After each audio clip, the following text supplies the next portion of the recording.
Welcome to the Public Policy Institute of California's 2024 Speaker Series event on the future of California. I'm Tani Cantil-Sakauye, the President and CEO of PPIC, and today we are honored and privileged to be able to have a conversation with United States Senator Alex Padilla.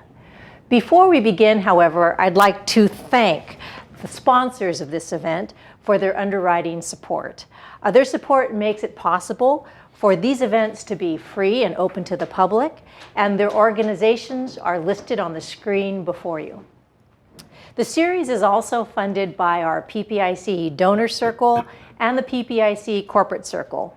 We thank them as well for their support, and these individuals and organizations provide generous support to us. Please, we ask you to visit our PPIC website to find information on how you can join and support PPIC. And before we begin, a few more items to mention, more along the housekeeping standards. As a public charity, PPIC does not take or support any position on any ballot measure or legislation, nor do we endorse or oppose any political party or candidate for public office. At the end of today's program, there'll be an opportunity to respond and hear from the audience, your questions and answers from the Senator. If you do have a question, please send an email to the PPIC event questions@gmail.com on your screen. And be sure to include your name and organization along with your question. PPIC staff will be monitoring these questions that come in and incorporating them into our conversation as much as possible. Now to the program. The Senator has an extraordinary and accomplished long bio, and it can be found in full on our PPI website, but I'm only going to briefly touch on some of the highlights for you now. United States Senator Alex Padilla is the proud son of immigrants from Mexico. A lifelong Californian, he was born and raised in the San Fernando Valley, where he attended Los Angeles public schools before earning his Bachelor of Science degree in mechanical engineering from MIT. Drawn to politics in response to Proposition 187, he was elected to the California State Senate in 2006 after having previously served in elected local government positions. In the Senate in California, he was instrumental in many policies, including California's renewable energy and climate policies. In 2014, he was elected as California's Secretary of State, where he led an historic expansion of voting rights, voter participation, and oversaw the implementation of the landmark Voters' Choice Act. In 2022, he was elected to the U.S. Senate. He is the first Latino elected to represent California in the United States Senate. And since being sworn into office, Senator Padilla has been going strong. He has established himself as a champion of fighting for communities that are often left out or left behind, and a champion for voting rights, climate action, and for ensuring that everyone has an opportunity to achieve the American dream. Welcome, Senator. We're so glad to have you. Great to see you again. Thank you for having me. It's a pleasure. I'm going to start off by asking you, what are one or two of your top priorities right now as a senator, and what do these issues mean for California? Wow. Well, I often get asked, like, so what are the most pressing issues? What are the top priorities right now? When you represent a state of 40 million people, it often feels like there's 40 million number one priorities because we're such a big state, a very diverse state, a populous state, of course, and region to region, it's just so interesting. But if you have to pick just a couple, I would say that climate change in all its manifestations does. I take a lot of time in that space. Everything from preparing for the next storm. some sort, right? Remember the last year's winter, all the atmospheric rivers that impacted communities throughout the state of California. What a contrast to the impact of prolonged droughts. And so how we anticipate those types of events, how we respond to wildfires that are in many ways a direct result of climate change. We're spending a lot of time in that bucket. How do we prepare for, how we respond, and how we prevent? It's one of the many issue areas, actually, that makes me proud to be a Californian, to represent California, because at the state level, there's been such tremendous policy leadership. But I remember back when I was running for state senate, back in 2006, it was the year that AB 32 was first being debated and passed. And I got to be a part of the implementation of those new policies, particularly the renewable energy piece, when I chaired the State Senate Committee on Energy, Utilities, and Communications. So, all that to say there's a lot of experience, mostly success, but maybe not, some imperfections from the California experience that I get to take to Congress, to Washington, D.C., and offer that for consideration to build on as we set national policy and national spending priorities. So, the climate change bucket is number one. Number two, look, we're in 2024, only months away from the next general election, and viewing not so much what's happening here in California, but across the country, with access to the ballot, attacks on voting rights in state house after state house. The fact that we don't have the Voting Rights Act at the federal level that we once did to protect our sacred right to vote. So much of our small d democracy is on the line this November. So as California's former Secretary of State, again, offering the California experience of what we can do to make sure we maintain the integrity of our elections, but maximize voter access and voter participation, something that you and I worked on together in our prior capacities, right? Civic engagement in general, particularly with young people. So I'd say yes, democracy, voting rights would also be something that we spend a lot of time on this particular year. And if you'll indulge me with a third category. Please. Because it's been in the news lately and should continue to be until we finally modernize our nation's immigration system. No state gets it more than the state of California, both because we are home to more immigrants, both documented and undocumented, than any state in the nation, home to more dreamers than any state in the nation.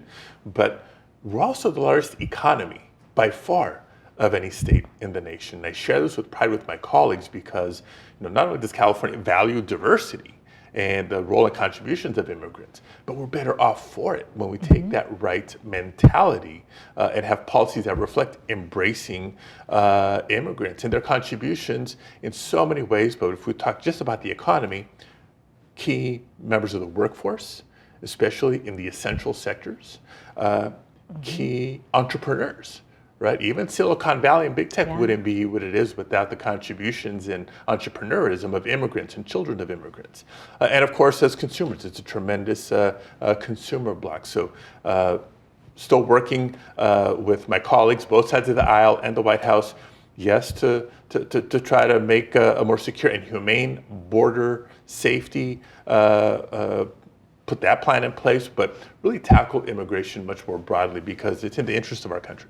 Thank you. And what you've just spoke about, naming 3 priorities, really captivate us nationally and statewide. And California is a model and a leader in so many reasons. And you've been responsible for so much of that when you were in the Senate and your work on climate change and renewable energy. And then, of course, your extraordinary work as Secretary of State, really bringing to bear the ability, the right, and the availability of voting. And then, as you also say, immigration, which strikes to your roots, my roots, and one of the strengths of California. And so we're lovely to explore some of those more. I was just going to mention with climate change, we at PPIC often talk about just what you described as weather whiplash, these extreme weather conditions that are all experienced in one state, in California, as we make this effort to try to capture water, to try to prevent wildfires. So we've really appreciated your leadership and that you've taken it to Congress. You mentioned immigration, and I believe also that that is the key, like you believe, to the strength and security and future of our country. Can you tell us in your own words why immigration reform is so elusive at the national level? And what do you believe comprehensive federal immigration reform should look like? Yeah, no, it's a great question. And not to overly politicize the conversation, Sure. but to be just very factual about it. The reason I think we haven't been able to achieve the modernization of our immigration laws as we need, as most of my colleagues know we need on both sides of the aisle in our private conversations, is because of the political climate that we're in. I mean, just consider a couple of months ago, there was a measure not to reform our entire immigration system, but to, per the proponents and negotiators, better secure the border, right? It was a measure that actually I had issues with, some elements that were in the package, a lot that was missing from the package, and we should talk about that in a second. But significant bipartisan support coming to a floor vote in the Senate, and former President Trump tweets out, kill the deal, basically. We don't want this, I'll handle it when I get there in November. And so many Republicans just do about face and kill the deal because of him. Can't tell you, and I won't name names out of respect to some of my colleagues, as they tell me behind closed doors, we get it, we support dreamers, we need to do better for farm workers, we need to modernize our immigration laws, but as long as the Trump factor is out there politically, it's just not gonna happen. And so that's just one other thing that's riding on the ballot this November, right? We talk about our fundamental democracy, reproductive rights, the future of immigration reform, et cetera, et cetera.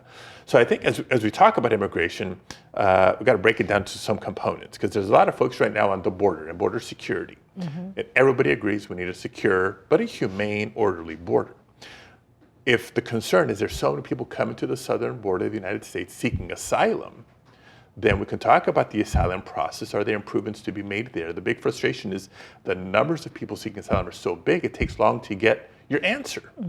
And so to me, that means, well, we have to invest more capacity in that, more immigration judges, hearing officers, et cetera. But we should also ask ourselves, why are so many people coming? What are the root causes of this migration?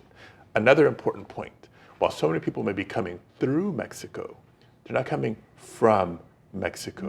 You know, we have the data of who it is that's approaching the border seeking asylum. Increasingly, it's not Mexico, it's Central, it's South America, and frankly, countries from around the world that are coming through Latin America. Another fact, as of right now, this isn't permanent, but as of right now, numbers are actually down for the last couple of months. We haven't passed the bill. The president hasn't signed an executive order, but the numbers of people coming to the southern border are down. Why? Because we've engaged the government of Mexico to do their part in helping handle the migration flow for the time being. That's part of the key here. We need to engage not just Mexico, but other partners in Central and South America. It's really a hemispheric challenge that requires a hemispheric solution. And so that's just the beginnings of the conversation of how we welcome or embrace and control migration to the United States, whether it's people coming to seek asylum, people looking for job opportunities. You know, across industries in the economy, I talk to employers and employer groups that are desperate for more workers. How do we keep the economy humming and growing? We have a strong economy right now, and they're looking for more workers. The complaint about too many people coming to seek asylum is many may qualify, many may not, because they're really coming for economic opportunity. Imagine if we brought in those work visa categories and paired people who want to come to work with employers who need workers. It's sort of a win-win-win, but again, some of these common sense solutions that are not feasible right now because of the political climate that we're in, and specifically the rhetoric coming from the Republican nominee for President of the United States. And finally, maybe equally important, we cannot have these conversations, propose these solutions, and leave dreamers behind. There's so many, what I refer to as long-term residents of the United States who happen to be undocumented. You know, so critical to the health of our communities and the health of our economy and our nation's security.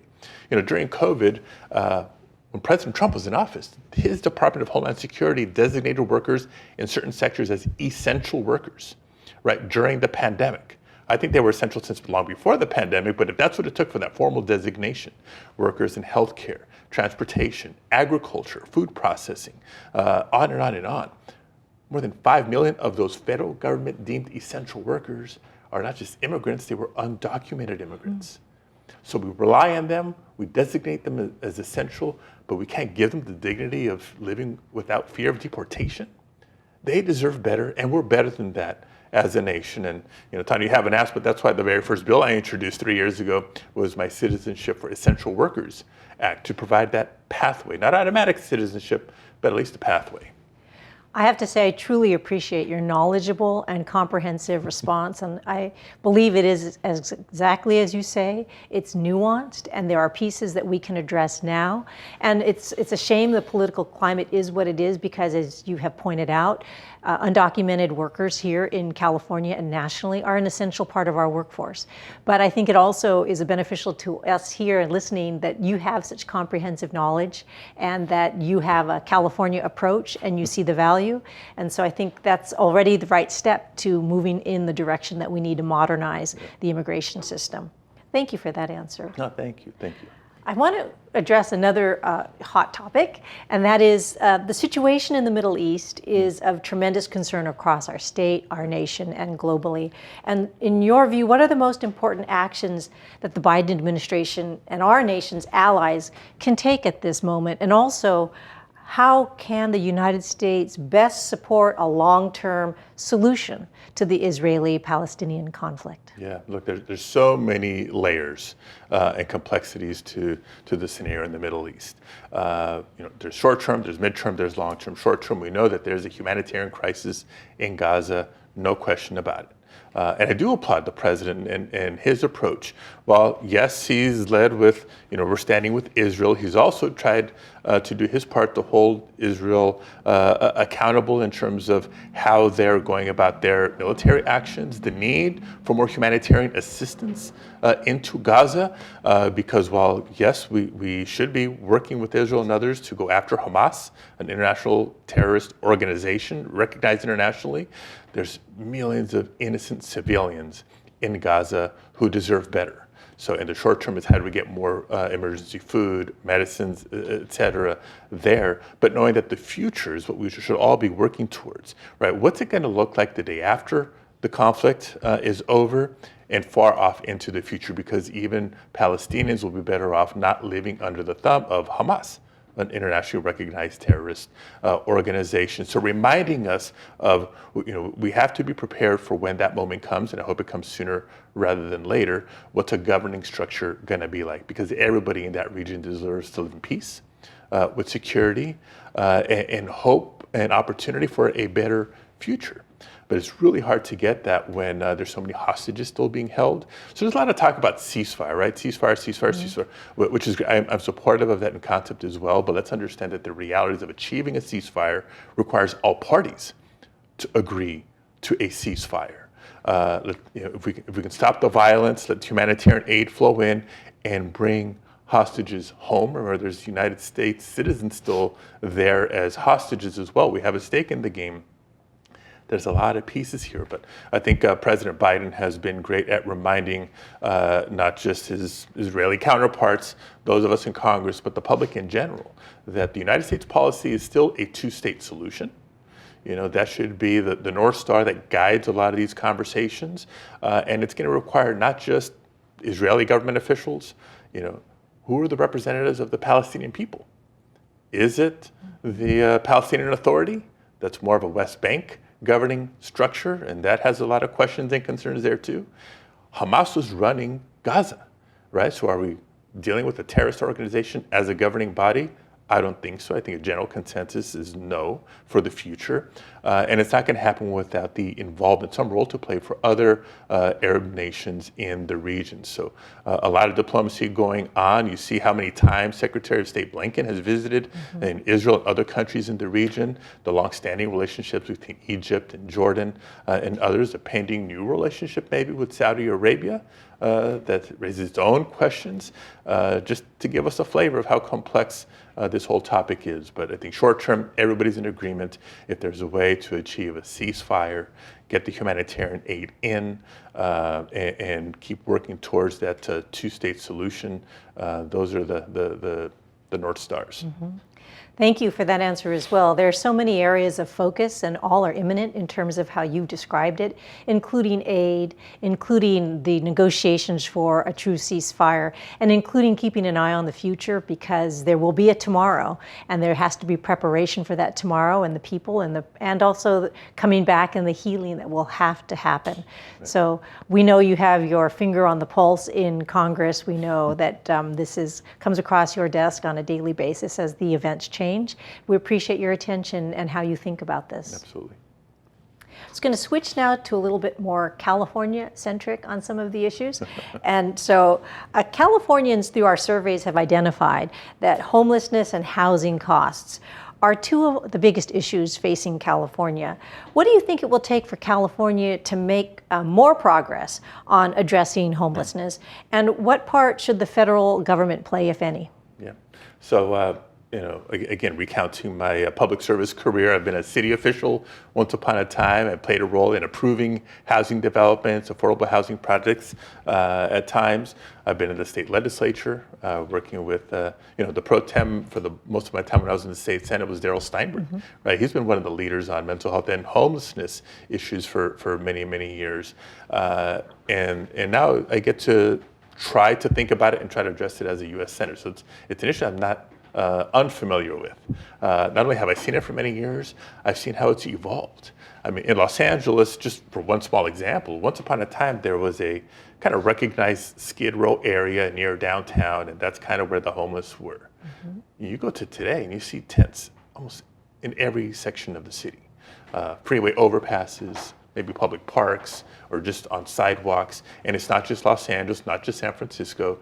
As I traveled to Sacramento, went to Fresno, went to San Diego, and even a lot of medium cities in between, we're seeing the manifestation of the lack of housing and housing affordability in far too many communities. And they kind of go together, right? When you don't have enough housing to go around, we're gonna pay a price for that. When housing becomes too expensive, society pays a price for that. So it's not just a city issue, it's not just a county issue, it's not just a state issue, it's an all of us issue. So what can the federal government do about it? I mean, the federal government's not in the business of approving affordable housing developments here, and there. But we do provide a lot of support and a lot of resources to make those projects happen. And so I've introduced a Housing for All Act in Congress last session, we've reintroduced it this session, to provide resources to scale up solutions that are kind of bottom up, where every community is different, every city is different. What has worked in one area, and how do we scale it up?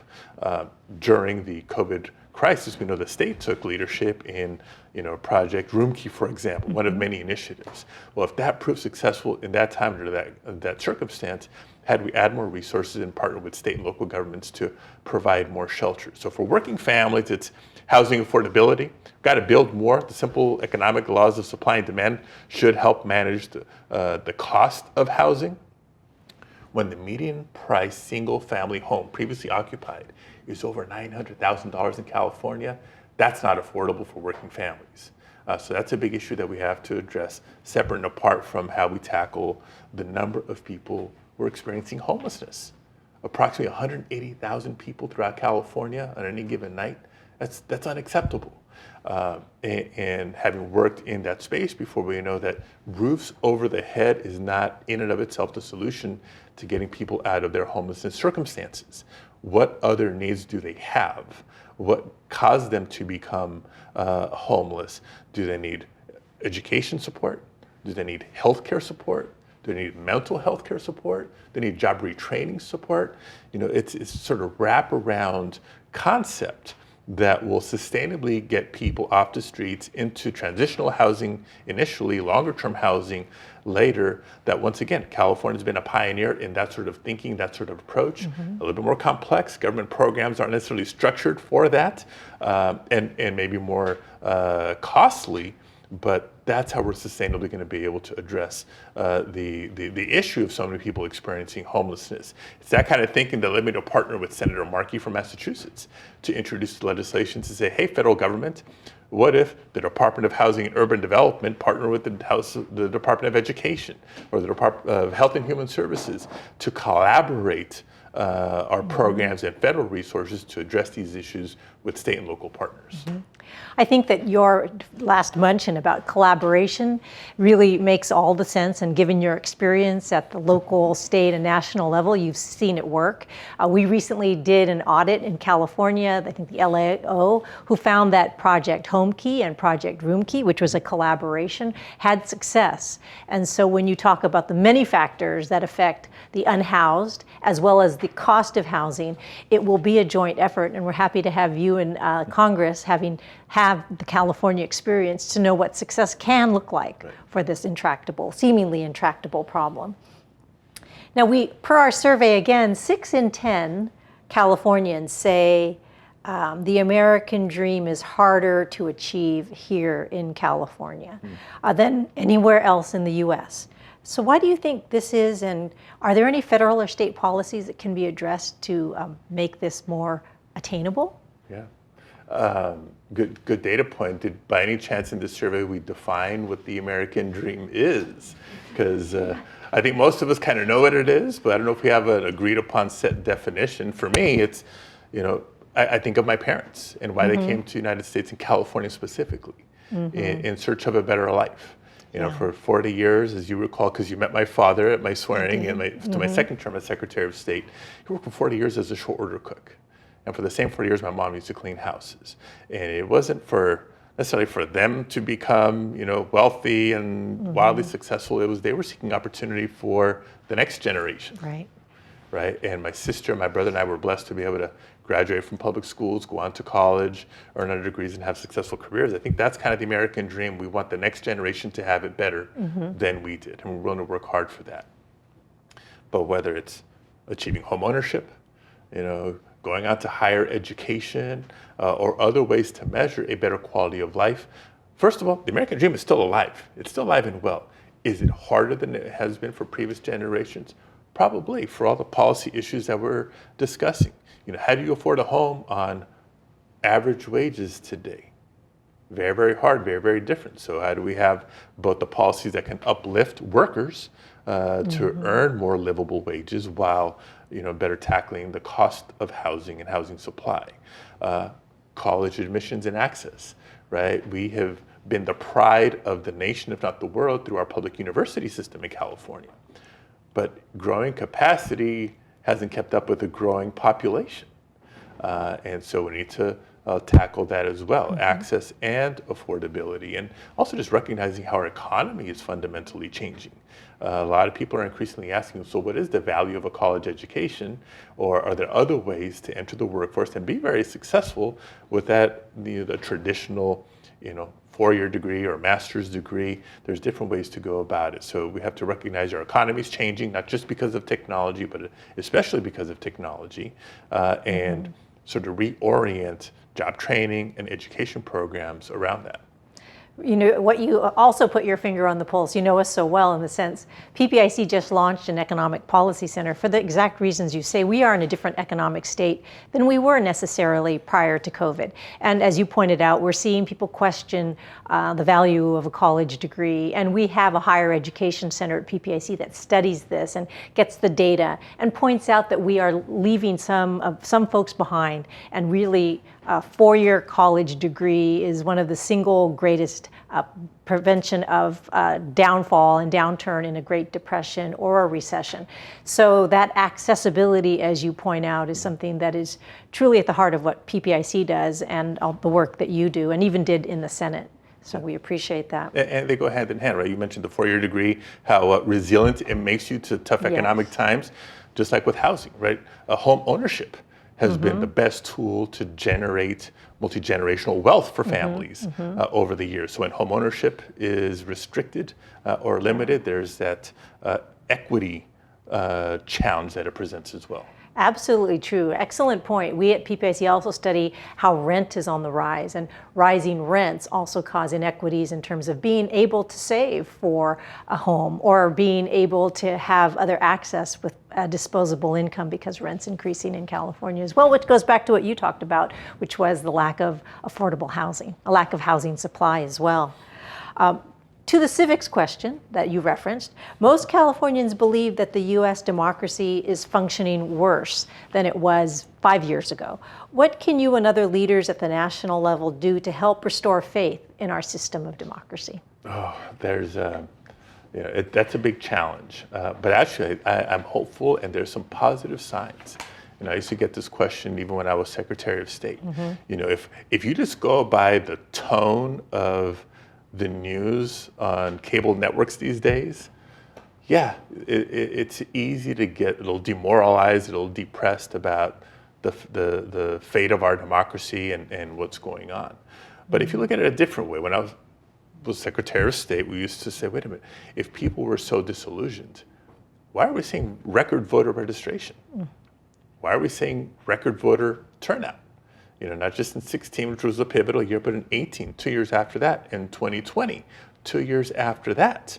To me, that's a reflection that people are engaged. We may be upset, we may be worried, we may have challenges, but people know that civic participation and voter participation in particular is a ways to influence our future. And so I think there's some hopeful signs in there as well. So from an elected official standpoint, a policymaker standpoint, I think we need to do a better job of communicating the good stuff that is happening. Not to be naive to the challenges, but I look at my first 3 years in Congress. The first 2 years when it was Democratic majorities in both houses, and we got a lot of things done, like the American Rescue Plan, what that meant, vaccines, investments in schools, et cetera, et cetera, et cetera. The bipartisan infrastructure law, a lot of money going out to create good paying union jobs, to modernize water infrastructure, transportation infrastructure, the electrical grid as we're tackling climate, on and on and on. Look at the Inflation Reduction Act, again, drought resiliency, so many good things that are happening. The Chips and Science Act, revolutionizing the semiconductor industry, not just from an economic standpoint, from a national security standpoint as well. There's so many good things happening that people should be proud of. We need to do a better job of letting people know what's happening and how it's come about. And I think we do need to hold ourselves responsible for how we speak, including the media, because you know how the media can be in really elevating conflict and scandal at the expense of good, productive news and information sometimes. And we can't ignore the impact of social media, which has really had not just a mental health impact on all of us, but particularly young people. And really the data is there, the information is there, how it's put people into silos of what kind of information they consume. So if you kind of lean a little liberal, and the more you use social media based on your clicks and views, what's going to be in your stream is going to be more and more in that direction and leave out a lot of other information. And vice versa, if you maybe lean conservative, after a first few views, clicks, articles read, you're going to get pushed in that direction as well. So we've got to be cognizant of all this individually and as a society, and work towards better, more civilized and informed discourse. Well, I think we at PPIC fully agree with that. We're nonpartisan, non-ideological, but what you point out is true. A lot of great things have been done, and it needs a better platform and more exposure to the good that has come from those acts. And conversations like this. Yes, exactly. And hearing more and more nuanced information that solutions are sometimes not so simple and direct, that they require a little bit more and maybe step-by-step kinds of approaches. You've talked about here too, and reference the importance of lawmakers of different opinions and political parties coming together and finding common ground. What are some of the issues where you see have the greatest potential for this coming together of bipartisan cooperation in Congress or in the state? Great. Love the question, because I think that's at the core of how Congress works, and particularly how the Senate works. And I make the point by talking about when I'm in state, meeting with not just community groups, but a lot of very passionate and progressive activists and organizers who tell me, what about those Republicans? What about those Republicans? I say, wait a minute, last I checked, we need some Republican votes to get things done. And you're not going to find that common ground unless you go look for it. So it'd be one thing for me to show up in Congress and say, I stand for this and nothing else, and don't talk to me unless you agree with me with 100% of the issues. Or and be limited in my effectiveness, or reach out and try to find those people. Like, look, I have colleagues on the other side of the aisle that I can disagree with 90% of the time or 99% of the time. But if we can find that one thing that I think is consistent with our values and good for California, then I'm going to take their support for it, right? And it doesn't just happen. You got a relationship build, you got to reach out. I think the one great example that I'm very proud of, something that we've gotten some great momentum just in a matter of months on a bipartisan basis, is that we established for the first time in the United States Senate a mental health caucus. Can you tell us more about that? Yeah, I mean, we know how pervasive mental health challenges are in America right now. In my opinion, and I've been informed and inspired by my wife, Angela, who's a mental health advocate, we've had a mental health crisis in America for a long time, since way before the COVID-19 pandemic. But COVID certainly, number one, exacerbated it, but put a spotlight on it. So at least through the pandemic, there's more of an awareness of mental health challenges, and I think it's reflected as a prioritization of it in city after city. The U.S. Conference of Mayors is elevating mental health and homelessness as a priority. Legislatures and state officials, I know California's been a leader in that space, and now in Congress and the United States Senate. So as I reached out to colleagues, both sides of the aisle, to say, what do you think about forming a mental health caucus? Immediate yeses. And not only a sort of sign me up, we're up to, I think, 32 of the 100 members of the Senate that are part of the caucus now. In just asking the question, it's brought out a lot of stories. Because most people have some sort of experience with a mental health crisis, individually, within their family, within their circle of friends, within their workplace. And anybody who says they haven't, they're just not aware of it yet, because it comes in so many shapes and forms. And so on a bipartisan basis, we've come together and we have some short-term and long-term initiatives that we already agree on. Things like the 988 system, right? There's a new number you can call if you're experiencing or know somebody in a mental health crisis to get help, just like we call 911. When 988 was first rolled out, though, it didn't have the geolocation technology embedded in it that 911 does, right? If we see a fire, we call 911, we're connected with local officials to dispatch if necessary. When you call 988, who you're connected with is actually based on the area code of the number you're calling from. So if I'm in Washington, D.C. or anywhere else and I call with my LA-based area code, it's going to take an extra minute or whatever to connect me with some local folks. So we're working with the FCC to address that. That was the first bill we introduced as a caucus. Longer term, we're trying to take on some workforce challenges. Right, just when the Affordable Care Act was first adopted, I was in the legislature at the time, and we had the foresight to know, wait a minute, if more people can have access to health care, we're going to need more doctors. We're going to need more nurses. We're going to need more x-ray technicians. We're going to need more all of the above. And so we need a workforce plan in place to grow that and invest in that. Similarly, now with mental health, the awareness is up. You know, we're working hard to overcome stigma that keeps too many people from seeking help. And the better we do that, more people can be reaching out. We're going to need more psychologists and psychiatrists and therapists and counselors and on and on and on in the mental health space to provide the services that people need. And we're already seeing some of the challenges. Again, going back to COVID, you know, you try to find a therapist today, you know, try to talk to somebody, not 3 months from now, but like soon, in person, virtual. You know, we're having capacity constraints in the mental health space, and the workers themselves are under increased stress and anxiety providing those services. So we agree we need a workforce plan, and we're trying to develop that for the long term. Just 2 examples.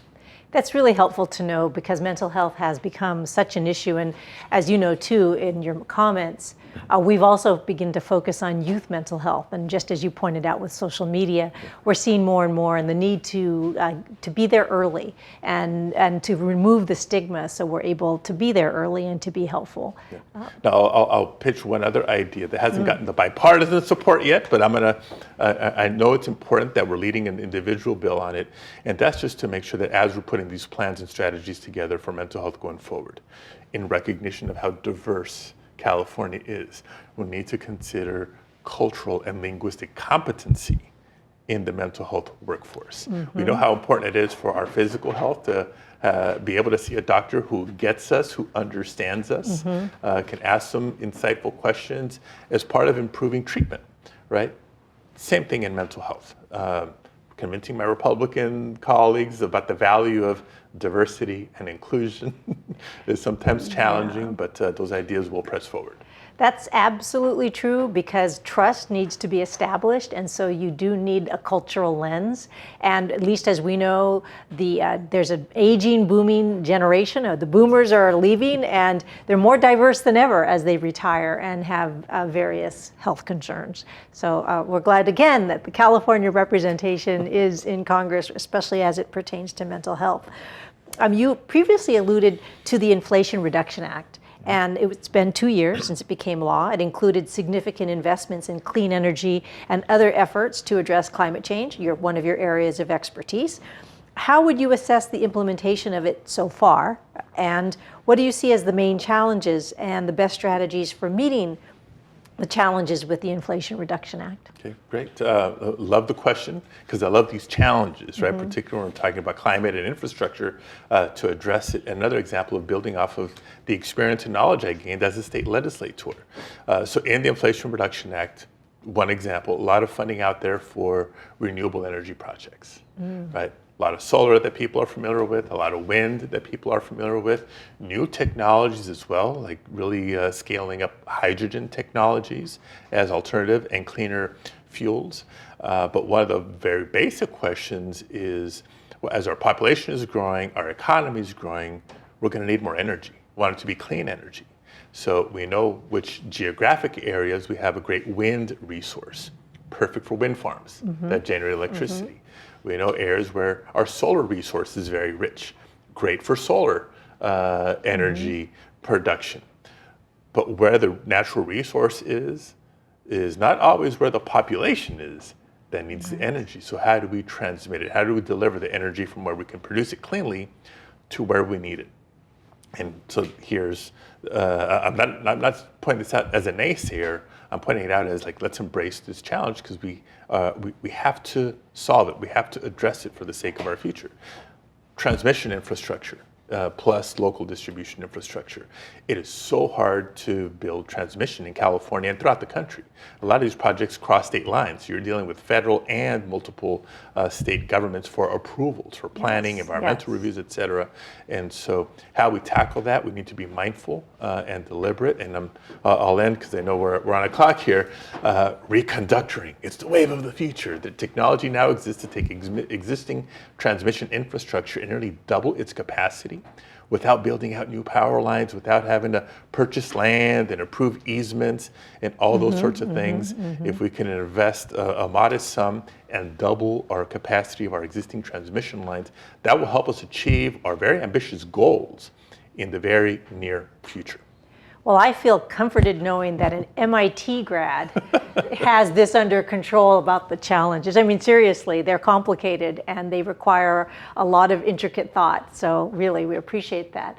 I do want to remind the audience to post your questions to our email address that you would like to ask the senator. We have a few more minutes. I think I may ask one more question, and then we're going to go to your questions. And you've alluded to this as well, and I can't get to all my questions, but this is a highly consequential election year for the state and for the nation. You've already made references to this. Can you talk a little bit about what's at stake for California this November, and what issues do you think will play a big role in our electorate's minds? Yeah, well, still to be determined which sort of ballot measures will appear on the November ballot. So sort of state issue specific issues of consequence, let alone who our representatives are, the balance of, majorities in the state house, the congressional delegation. But I can tell you globally, don't underestimate the impact of reproductive rights as a debate, in candidacies in California and in states across the country, Florida, Arizona, et cetera. The fundamentals, future of our democracy, right? We see people, the prior president, who challenged democratic norms, democratic institutions so fundamentally, right? Even our fundamental right to vote has been under attack. Depending on the outcome of the elections this November, particularly in Washington, D.C. Who's going to occupy the White House? Who's in the majority in the U.S. Senate and the House of Representatives? Huge consequences on reproductive rights. Are we acknowledging and addressing climate change? Or we can go down the road of deniers? When it comes to our democracy, you can appreciate this, the state of the Supreme Court. It is under crisis right now from a credibility standpoint. When you have sitting Supreme Court justices who, either them directly or when they point to their spouse for doing things like flying flags associated with Christian nationalism or January 6th insurrection, or was part of organizing the January 6th insurrection, that is a crisis. As a member of the Senate Judiciary Committee, we've been calling for an enforceable code of ethics at the Supreme Court, because they don't have one. Every other level of the federal judiciary does, but not the Supreme Court. They're left to self-police. That's clearly not working.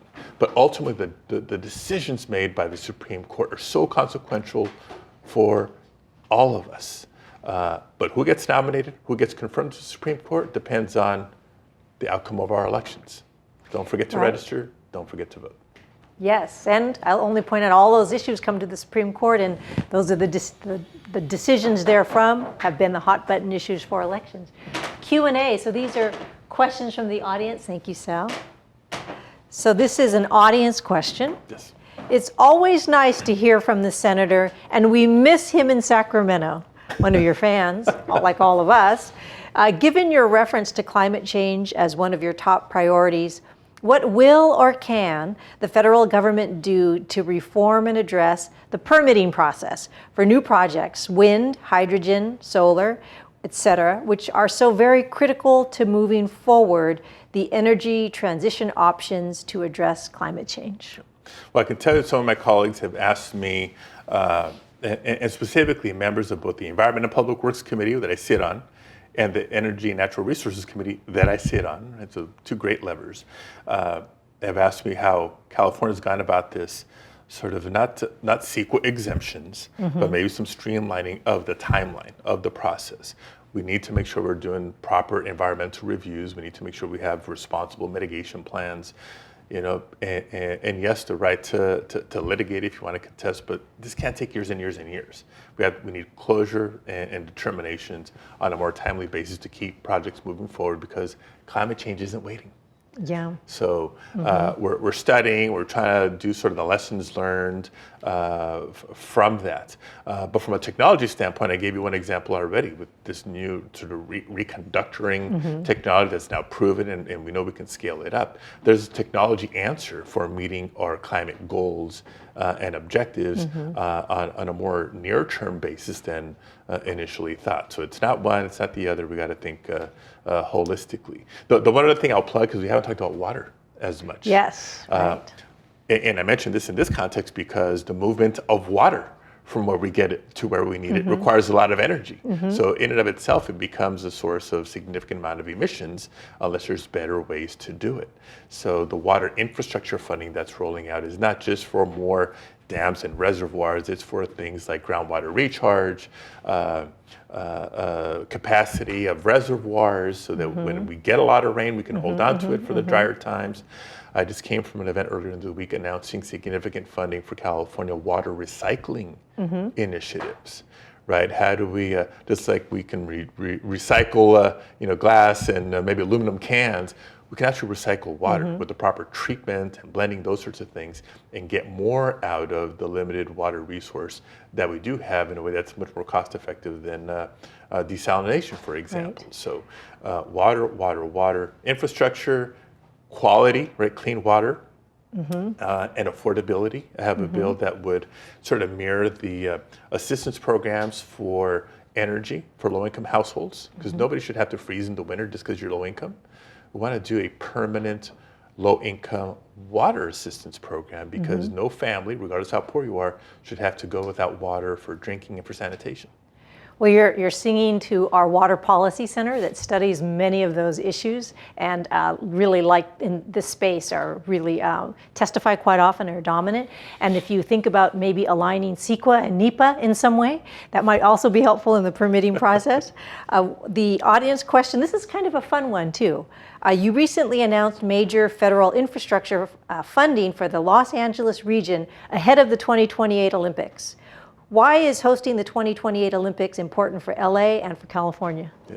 Yeah, well, events like the Olympics really do put a region and a country on the world stage, right? In a couple of months, we'll be tuning in to Paris as they host the Olympics, and we're going to see a lot of coverage, a lot of conversation, not just about Paris the city, but France as a country. And the United States will be in that position here in a few years. And the events aren't just going to be within the city of Los Angeles. They're going to be regional events for that visibility, to have that platform. One of the great upsides of Los Angeles hosting the Olympics, it's not like Olympics in previous years that we've seen in other countries, in Europe and China, elsewhere, where they've had to build a lot of infrastructure just to accommodate the Olympics. Los Angeles already has the arenas, they already have the stadiums, they already have a lot of the infrastructure to host Olympics. So it's a more fiscally responsible way to host Olympics. What we've been utilizing the Olympics for, though, is to leverage federal transportation and other infrastructure dollars that aren't just because of the Olympics. These are projects that are going to help the people who live and work in Los Angeles before the Olympics, during the Olympics, and after the Olympics. Public transit is probably the best example. We got to be able to move around more efficiently. If you've ever dealt with Los Angeles traffic, you know what I'm talking about. And not just expanding public transit for the sake of public transit, the electrification of the transit sector. So we can improve transit systems and reduce emissions, part of our climate goals. It's a win-win-win. These are the types of investments that we've been focusing on. I agree with you. In fact, the transit piece of the preparation for the 2028 Olympics in Los Angeles is pretty exciting. Just when you fly into LAX, if you can take that train to where you need to go, that's going to be huge for all Los Angelinos and Californians for that. That is absolutely true. The awareness and adoption of artificial intelligence, or AI, has skyrocketed. Could you talk about the role that state and federal policymakers should play in regulating AI? Yeah, it's this has been, as one of the few engineers in the Senate, it's very exciting, right? So what is AI? Well, believe it or not, AI is actually not new. If you've used your phone and you're sending a text message, and like as you begin to type, 2-3 letters of the next word and recommendations pop up, like maybe he's trying to say thank you or call you back. That's predictive AI. What really put sort of AI on the minds and the worries of a lot of people is this new generation of generative AI and what it all means. But AI, or machine learning more fundamentally, is really not a new technology. But with any advancement of technology, I think there's always the, oh wow, what does this make possible? How can we use this to help improve lives? We also ask ourselves the question, what risk does this present? And how do we mitigate concerns or bad stuff from happening? So we're just asking all those same questions when it comes to AI, but the future of AI in communications, in cybersecurity, in agriculture, in healthcare. And so it's so promising, but we can't just walk blindly into it without trying to ask some very, very fundamental questions early on with AI. So the role of government, federally, state, has always been to try to maintain that balance. How do we maximize the upside, mitigate some risk? And from a California perspective, because we're home to most of the major technology companies, how do we keep that economic growth, positive impact, job creation here locally? Because if the standards for AI are set by other countries, potentially adversaries, that's going to be to our disadvantage. Thank you. We are trying to study AI as well as part of our Economic Policy Center, and one of our main goals is to ensure that as this revolution progresses, that all Californians have an opportunity to benefit from this in a way that you've described. All boats rise. We are upskilling, we're up-educating folks for this kind of new wave of technology and this new wave potentially of economic wealth. And you did mention the AI in healthcare. And so we're excited to see how that's going to come to play. This other question from the audience is, you have been advocating for expanding and permanently protecting public lands. Yes. Why are these effects important, and what are your priorities in this arena? Yeah, great and timely question, because in recent weeks we've celebrated the expansion of 2, not national parks, but national monuments in California. In Southern California, the San Gabriel Mountains National Monument, initially established under the Obama administration with the stroke of a pen. President Biden expanded that monument to include many, many more acres. And more recently celebrating the expansion of the Berryessa Snow Mountain National Monument here in Northern California. Not just conserving for conservation's sake. First of all, public lands, there's something so beautiful, just recreational access in and of itself is so inspiring and healing to so many. So you need to preserve, conserve, and ensure access to these lands. But in doing so, we're specific about which lands we're talking about. One of the major considerations, protecting our biodiversity. A key strategy for meeting our climate change goals is conservation of lands and waterways.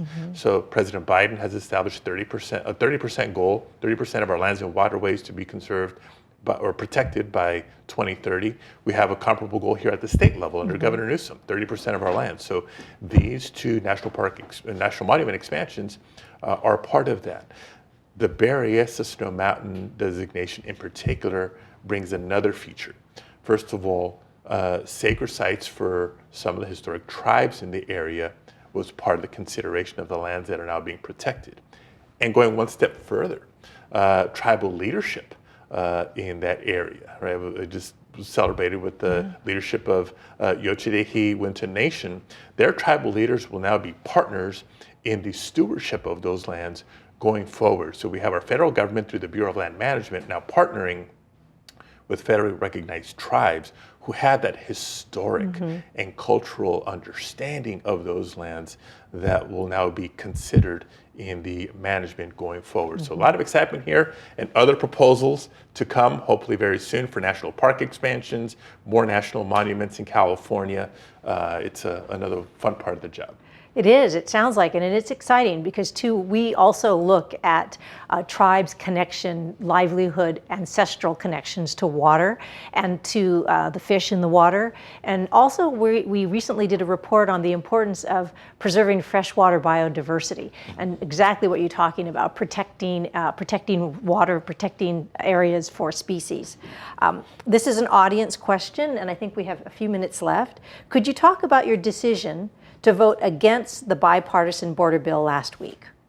Yes, appreciate the question, because I've gotten a few comments of, wow, you broke away from the president and broke from your Democratic colleagues, which isn't easy, isn't fun, but I felt was the right thing to do.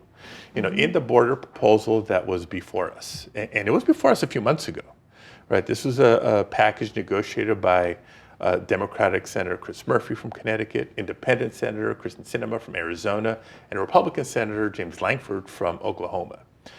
Their proposal, their best idea on how to better secure the border and drive down the numbers. I use that term because that's the term that they used with me as the goal and objective of putting this forward. Too much of it was going back to failed Trump policies.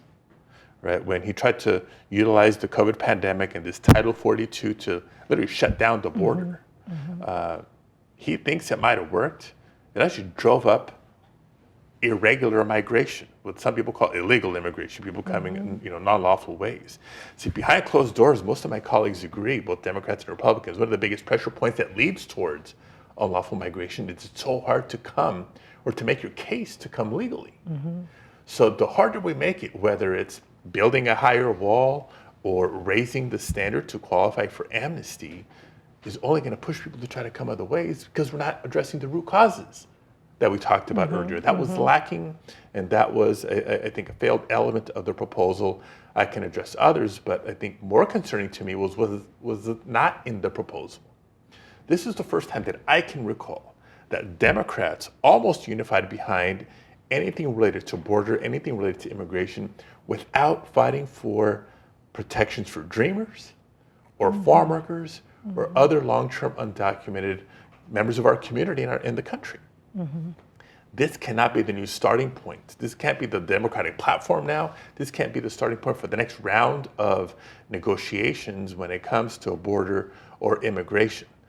So for that and other reasons, I oppose. The last thing I'll mention is when it was first proposed, the reason this was negotiated to begin with was Republicans said addressing the border is the price they wanted Democrats to pay, President Biden to pay, to approve funding for Ukraine, who's trying to defend itself from Putin's aggression. It came to a head then, the border stuff failed, the foreign aid package got done. Funding for Ukraine, humanitarian aid, not just to the Middle East, but elsewhere, funding for the Indo-Pacific, et cetera.